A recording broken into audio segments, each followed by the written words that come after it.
لبیک یا رسول اللہ، لبیک یا رسول اللہ۔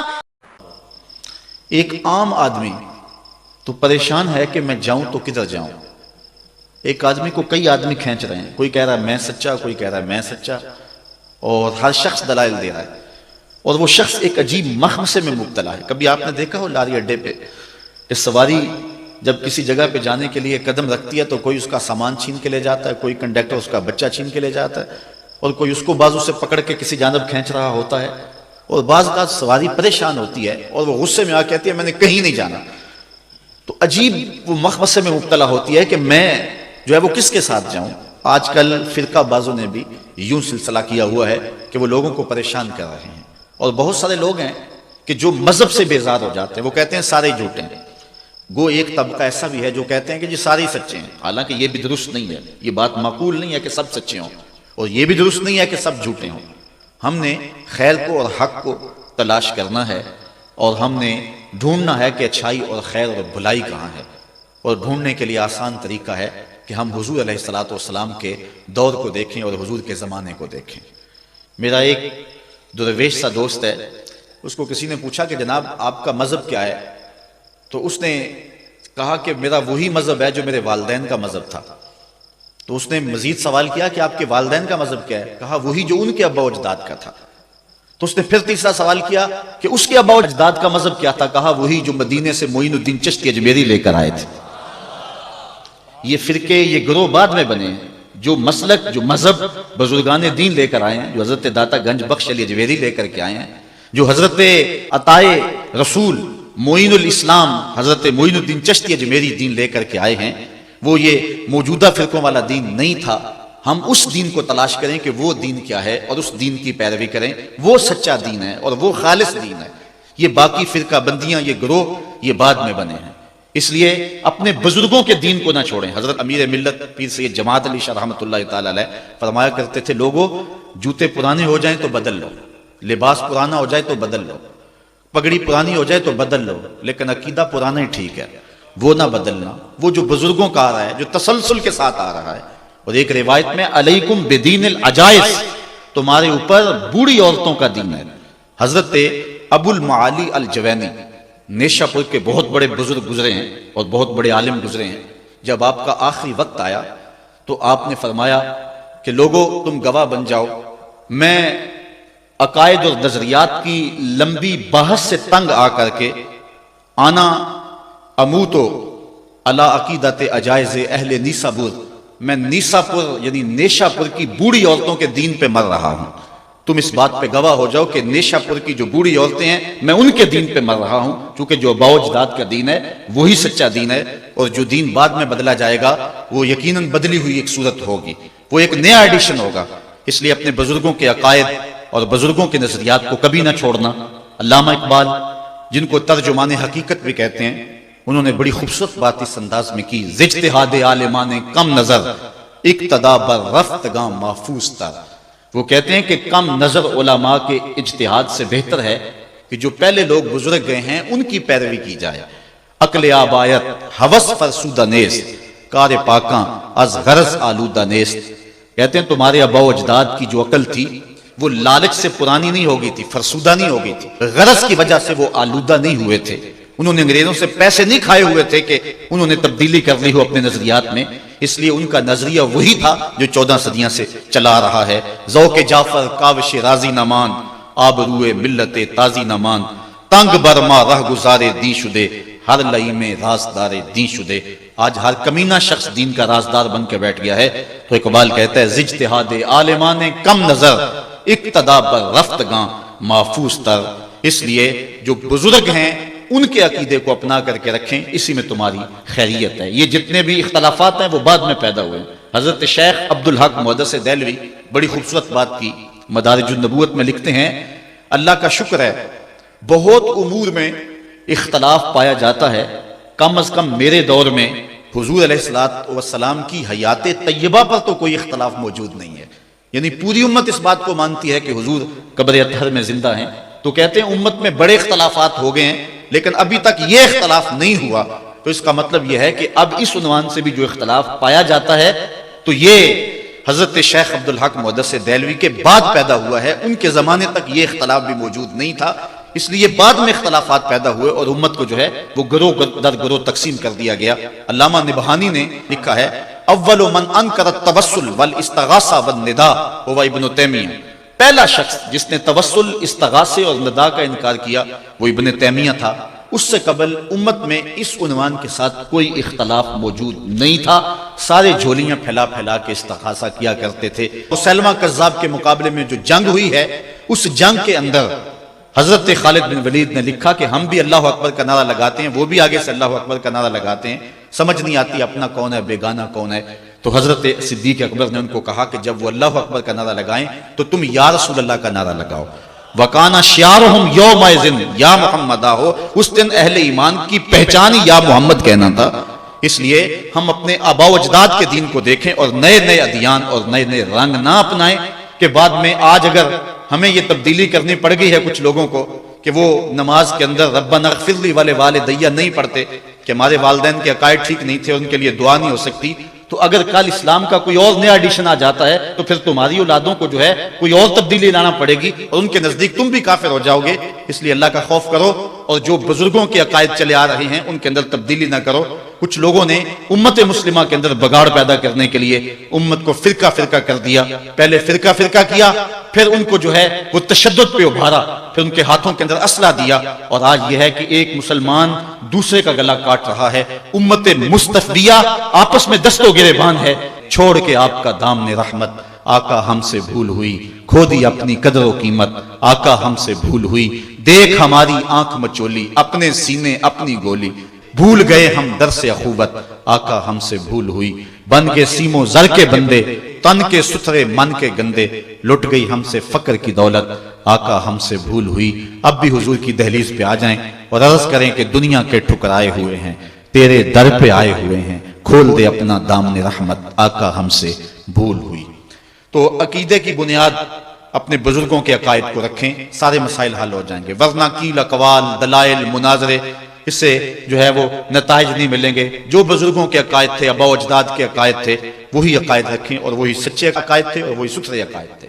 دوسری بات، عقیدے کی پختگی اور عقیدے کی پاکیزگی اور عقیدے کی اصلاح کے بعد ہمیں اپنے کردار پر توجہ دینے کی ضرورت ہے، اس لیے کہ امت مسلمہ کو کردار کی عظمت ہی سکھلائی گئی ہے اور ان کا کردار ہی ان کو باقی لوگوں سے ممتاز اور نمایاں کرتا ہے۔ حضرت شاہ نقشبند بخاری علیہ رحمہ کا قول ہے، جس شخص کی خاموشی فائدہ نہیں دیتی اس کی تقریر بھی فائدہ نہیں دیتی۔ مطلب کیا کہ جس کے کردار میں چمک نہیں، اس کی گفتار بھی دلوں پہ نہیں اترتی، ہواؤں میں اڑتی ہوئی تتلیوں کی طرح لفظ اپنا رنگ تو جمائیں گے لیکن من میں نہیں اتریں گے، لفظ وہی اتریں گے جو دل سے نکلیں گے۔ از دل خیزت بر دل ریزت، اشہد و بلال عند اللہ اشہد، بلال کی اشہد وہ دھوم مچا دیتی تھی کہ جو آج اشہد کے اندر بھی نہیں ہے، وہ خلوص کی کہانی تھی، وہ کردار کی برکت تھی۔ آج ہمارے کردار لٹ گئے ہیں۔ ایک زمانہ ہوا، ایک کتاب چھپی تھی عرب کا چاند، اور اس کا رائٹر تھا سوامی لکشمن پرساد۔ یہ ایک انڈین رائٹر ہے جس نے حضور کی سیرت پہ یہ کتاب لکھی۔ کتاب کیا ہے کہ سطروں میں چراغ رکھے ہوئے، 200-250 صفحات پہ مشتمل حضور کی سیرت پر اس نے یہ ایک نایاب نگینے کی صورت میں ایک کتاب پیش کی ہے۔ کسی نے سوامی لکشمن پرساد کو کہا کہ تو مسلمانوں کے نبی کی سیرت پر اتنی خوبصورت کتاب لکھی کہ جو پڑھتا ہے اس کا ایمان تازہ ہوتا ہے، اس کتاب کو لکھ کر کے تو خود اس نبی آخر الزمان کا غلام کیوں نہیں بنا؟ تو سنیے جو سوامی نے جواب دیا، وہ ہماری آنکھیں کھول دینے کے لیے کافی ہے۔ اگر نہ سوچیں تو الگ بات ہے۔ کسی زمانے میں ہمارے اس روڈ پہ ایک گاڑی چلتی تھی، اس کے پیچھے لکھا ہوا تھا عقل نہ ہو تو موجیں ہی موجیں، لیکن اگر عقل ہو تو سوچاں ہی سوچاں۔ اگر ہم نہ سوچیں تو الگ بات ہے، لیکن اگر سوچیں تو اس کا جواب اتنا زناٹے دار تماچا ہے کہ صدیوں اس کی کسک نہ جائے۔ کسی نے پوچھا سوامی تو مسلمانوں کے نبی کی سیرت پر اتنی خوبصورت کتاب لکھی ہے، تو خود اس نبی کا غلام کیوں نہیں بن جاتا؟ تو اس نے کہا کہ جب میں مسلمانوں کے نبی کی سیرت پر کتاب لکھنے کے لیے بڑی بڑی امہات کتب سیر کو پڑھا اور حضور کی عظمت کے گوشے اور حضور کی سیرت کے جمال مجھے نظر آئے، تو یہ جذبہ میرے دل میں بھی پیدا ہوا کہ میں اس آقا کا غلام بن جاؤں۔ لیکن جب میں موجودہ مسلمانوں کے کردار کو دیکھتا ہوں تو میں کہتا ہوں میں ہندو ہی ٹھیک ہوں۔ ہمارا کردار لوگوں کے ایمان کے راستے میں رکاوٹ بنا ہوا۔ ایک وہ زمانہ تھا، امام محمد کا جنازہ اٹھتا ہے، پورا بصرہ امڈ آیا، یہودی عیسائی بھی رہتے تھے اس شہر میں، کہا یارو مسلمانوں کے امام کا جنازہ ہے، چلو تم بھی شامل ہو جاؤ۔ آخری رسومات میں شامل ہونے کے لیے وہ بھی آ جاتے ہیں، لوگ ذوق و شوق سے بڑھ بڑھ کے جنازے کی چارپائی کو کندھا دینے لگتے ہیں، اور کسی عیسائی اور یہودی کا جی چاہا نہ کہ چلو مسلمانوں کے امام کے جنازے کی چارپائی کو میں بھی کندھا دے لوں۔ ہمیں تاریخ نے بتایا جو ہی اس کا کندھا امام کے جنازے کی چارپائی کو چھوا، لبوں پہ کلمہ جاری ہو گیا۔ ہمارے بزرگوں کی لاشیں بھی کلمہ دیتی تھی، اور آج ہماری زندہ لاشیں لوگوں کے ایمان کے راستے میں رکاوٹ بنی ہوئی ہے۔ آج ہم کھڑے ہو کے دعویٰ تو کرتے ہیں کہ ہم امریکہ سے ٹکر لیں گے، ہم ٹکڑے ٹکڑے کر دیں گے، پاش پاش کر دیں گے، لیکن کبھی جھانک کر کے دیکھا، اپنی حالت دیکھی؟ ہماری مسجدوں کی لیٹرینوں کے گندے لوٹے بھی زنجیروں سے بندھے ہوئے۔ آج گرمی کا موسم ہے، اگر کوئی باہر واٹر کولر نصب کرتا ہے تو اس کے پاس جو گلاس رکھتا ہے اس کو زنجیروں سے باندھ کر کے رکھنا پڑتا ہے۔ تمہاری مساجد کے اندر جوتے اٹھائے جاتے ہیں، یہ ہے تمہارے کردار کی جھلک، اور دعویٰ دیکھیے کہ ہم امریکہ کے ٹکڑے کر دیں گے۔ حضور نے معراج کی رات ایک منظر دیکھا، ایک پتھر ہے، چھوٹا سا سوراخ ہے اس میں، اور اس سے ایک بیل نکلا، دوبارہ اس میں گھسنے کی کوشش کرتا ہے لیکن اس سے گھسا نہیں جاتا۔ جبریل امین سے پوچھا کہ یہ کیا ماجرا ہے؟ حضرت جبریل امین نے عرض کی، حضور یہ آپ کی امت کے وہ لوگ ہیں کہ جو بڑی بڑی باتیں کر لیتے ہیں لیکن بعد میں ان کو پورا نہیں کر سکتے، اس لیے یہ بیل نکل گیا ہے، اب دوبارہ اس کے اندر داخل نہیں ہو سکتا۔ ایک زمانے کی بات ہے جب عراق کی جنگ لگی، اس وقت جب اتحادی فوجوں نے عراق پر حملہ کیا، اس زمانے میں ہم میٹرک کے اسٹوڈنٹ تھے، تو کسی جگہ ایک تقریب ہوئی اور وہاں یہ اعلان کیا گیا کہ ہم عراق کی مدد کے لیے 10,000 لوگ بھیجیں گے۔ جذبے جوان تھے، تو میں اپنی والدہ ماجدہ سے بڑی منت سماجت سے ان سے عرض کر کے کہ میں نے بھی جانا ہے اور میں نے بھی جان وارنی ہے، اور اپنے ایک دو دوستوں کو بھی تیار کیا، اور تیار کر کے جو ہے وہ ہم جس نے اعلان کیا تھا ان کے مرکز میں، ان کی مسجد میں پہنچے اور کہا جناب ہم اپنا نام دینا چاہتے ہیں۔ تو وہاں جو بندہ بیٹھا تھا پہلے تو غور سے ہماری جانب دیکھنے لگا، اور پھر اس کے بعد اس نے کئی طرح کے چبھتے ہوئے سوال کیے، اور اس کے بعد اس نے ایک ردی کے ٹکڑے کے اوپر ہمارا نام لکھ لیا۔ اس وقت تو ہمیں سمجھ نہ آئی، لیکن بعد میں جوں شعور پختہ ہوا تو آج سمجھ آتی ہے کہ ممبروں اور محرابوں پہ لوگ کیسے کیسے دعوے کر دیتے ہیں، اور ہم جذبے لے کر کے پہنچے، لیکن اب سمجھ آئی ہے کہ اگر وہ 10,000 چوہا بھی بھیجنا چاہیں تو نہیں بھیج سکتے۔ جو 150 بندہ مجمع میں اکٹھا کرتا اس نے 10,000 جہاد کے لیے کیسے بھیجنے ہیں؟ تو یہ ایک عجیب سی جو ہے وہ باتیں لوگ کر دیتے ہیں، ہم دعوے بڑے کرتے ہیں، ایسے کر دیں گے وہ کیسے کر دیں گے۔ لفظوں سے امریکہ نہیں ٹوٹے گا، لفظوں سے جو ہے وہ ٹکڑے ٹکڑے نہیں ہو جائے گا انڈیا، ہم نے عمل دکھانا پڑے گا۔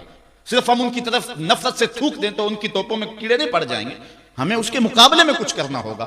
آج ہم کہتے ہیں کہ ہم ٹکڑے کر کے رکھ دیں گے، لیکن اپنے کردار کو دیکھا، اپنے آپ کو تو بدلنے کے لیے ہم تیار نہیں ہیں۔ اپنی حالت کبھی ہم نے دیکھی ہم کس جگہ پہ کھڑے؟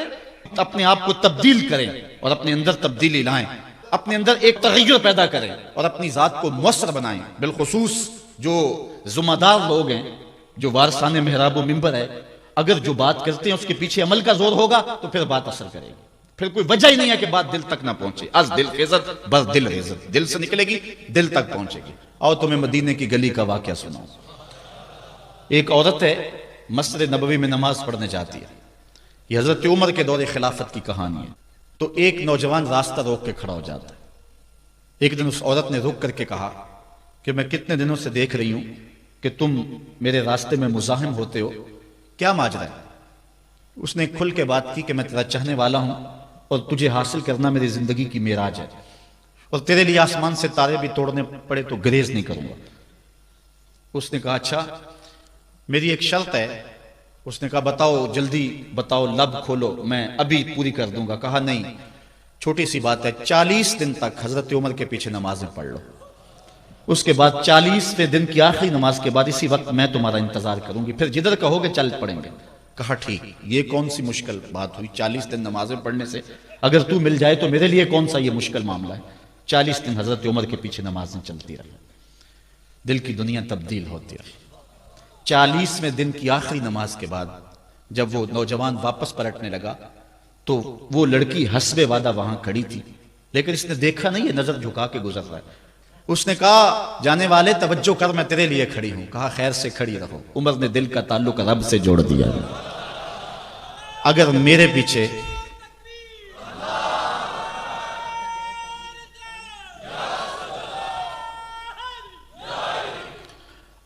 پیچھے ایک بندہ 40 سال نماز پڑھتا رہے اور اس میں تبدیلی پیدا نہ ہو تو پھر مجھے شرم آنی چاہیے کہ نہیں آنی چاہیے؟ یار یہ تو میں ایک امام کی بات سنائی ہے، آؤ تمہیں دلی کے ایک مانگت کی کہانی سناؤں۔ دلی کی جامع مسجد کی سیڑھیوں پہ ایک مانگنے والا بیٹھا ہوا ہے۔ ایک بہت بڑا انگریز افسر مسجد کی وزٹ کے لیے آیا، اس نے ہاتھ پھیلا دیا، اس نے اپنی جیب سے پرس نکال کر کے چند روپے اس کی جیب میں رکھے، دوبارہ جب پرس ڈالنے لگا تو پرس گر گیا۔ اس مانگنے والے نے وہ پرس اٹھا کے سنبھال لیا۔